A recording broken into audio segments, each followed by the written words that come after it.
దేవుడా, ఈ రోజైనా మా కష్టానికి ఫలితం ఇవ్వు తండ్రి. ఈ రోజు బిజినెస్ బాగా జరిగి డబ్బులు రావాలి. నిన్నంతా కష్టపడి మళ్ళీ తెచ్చాం. ఈసారన్నా ఎవరో ఒకరు కొంటే బాగుండు. పచ్చళ్ళమ్మా, పచ్చళ్ళు, టమాటా పచ్చడమ్మా, ఆవకాయ పచ్చడమ్మా. ఎవ్వరూ చూడట్లేదమ్మా. మనం ఉన్నామని కూడా ఎవ్వరు పట్టించుకోవట్లేదే. ఆ పచ్చళ్ళు, పచ్చళ్ళు, నిమ్మకాయ పచ్చడి, గోంగూర పచ్చడి, చికెన్ పచ్చడి, మటన్ పచ్చడి. రండి బాబు రండి. ఎందుకమ్మా ఇలా అరుస్తున్నావు? పిలవకపోతే ఎవరికి తెలుస్తుందమ్మా మనం అమ్ముతున్నామని? ట్రైన్లో చాయ్ చాయ్ చాయ్ అని అరుస్తారే, మనం కూడా అలాగే అమ్ముకోవాలమ్మా. బాగోదేమోనే. పర్వాలేదమ్మా, మనం అనుకున్నది సాధించాలంటే కష్టపడక తప్పదు. హ? సరే, నీ ఇష్టం. రండి బాబు రండి, పచ్చళ్ళు రావాలి రావాలి పచ్చళ్ళు. ఏంటి చెల్లమ్మా, వెన్ను చూపని వీరుల్లాగా, ఓట మెరుగని వనితల్లాగా మీరు మళ్ళీ వచ్చి పచ్చళ్ళ వ్యాపారం చేస్తుంటే నాకు చాలా ముచ్చటేస్తుందమ్మా. మీ సంకల్పం గట్టిగా ఉంది. చూస్తూ ఉండండి, ఈ రోజు మీకు డబ్బులే డబ్బులు. నిన్న శాంపిల్స్ ఇచ్చాను, ఈ రోజు వ్యాపారాన్ని సక్సెస్ చేయబోతున్నాను అన్నమాట. ఇవ్వండి, ఒక జాడి ఇవ్వండి, ఒక మంచి పచ్చడి జాడి ఇవ్వండి. మంచి పచ్చడి ఆగండి జాడి. అన్నయ్య, వద్దు. నిన్న ఇలాగే తీసుకెళ్లారు, ఖాళీ జాడి తిరిగి వచ్చింది కానీ రూపాయి కూడా రాలేదు. ఈ రోజు వస్తాయని చెప్తున్నాను కదమ్మా. అరే నన్ను నమ్మండి. సరే, చెప్తున్నాడు కదా, ఇవ్వవే. మ్మ్. అది తెలివైన మాట అంటే. ఇవ్వండి ఇవ్వండి ఇవ్వండి. అది. వెంకట్రావు. అమ్మో. నమ్మి ఇస్తున్నాను. తేడా వచ్చిందో? తేడా గిడ జాంతానై నేనున్నాను కదా.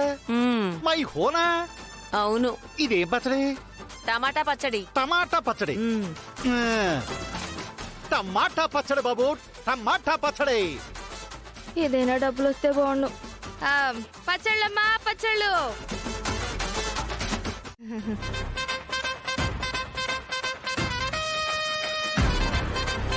పచ్చళ్ళమ్మా పచ్చళ్ళు.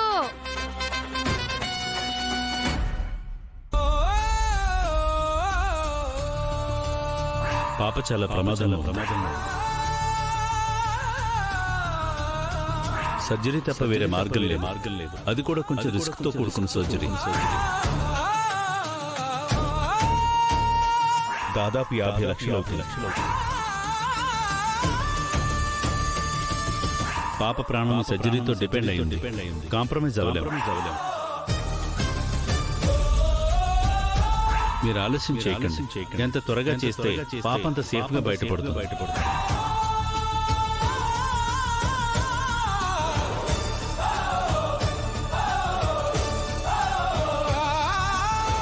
రాము,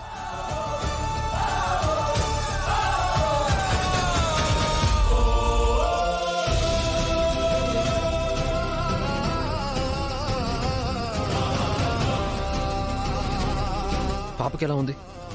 డాక్టర్ ఏం చెప్పారు?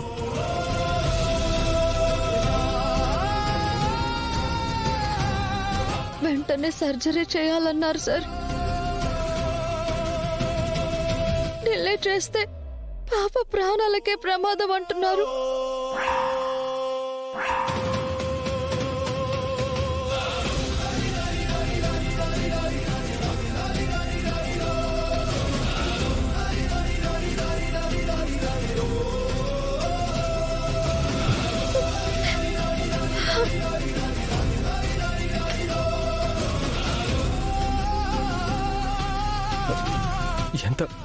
ఎంత ఖర్చు అవుతుంది వదినా?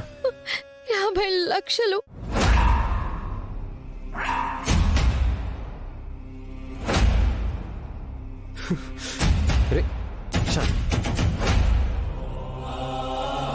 అంటే నా బిడ్డ ప్రాణం అంత ఖరీదా?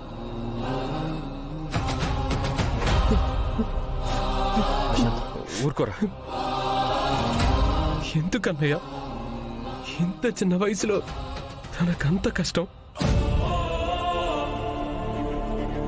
అందరూ ఆరోగ్యంగా ఆనందంగా ఉంటే ఈ లోకానికి అర్థం లేదురా.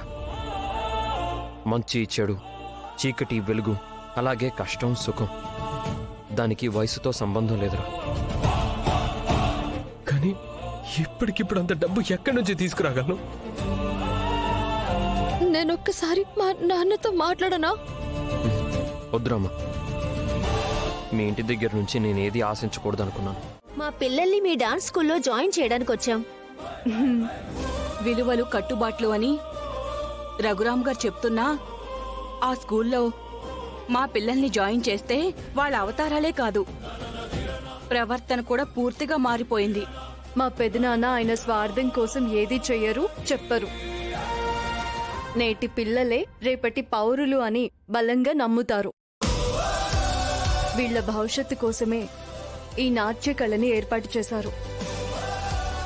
దాన్ని మీరందరూ యూజ్ చేసుకుంటే చాలా హ్యాపీ. ఇదిగో మా పిల్లల్ని నీ చేతుల్లో పెడుతున్నాం.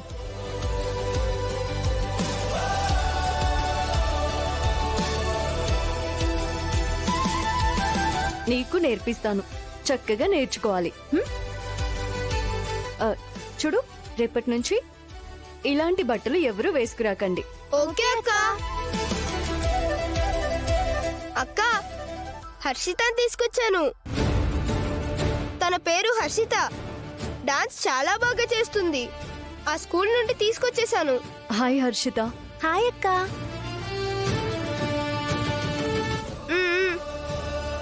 చేద్దామా? పిల్లలు, మనం నేర్చుకుపోయేది కేవలం డాన్స్ కాదు, ఒక సాంప్రదాయం.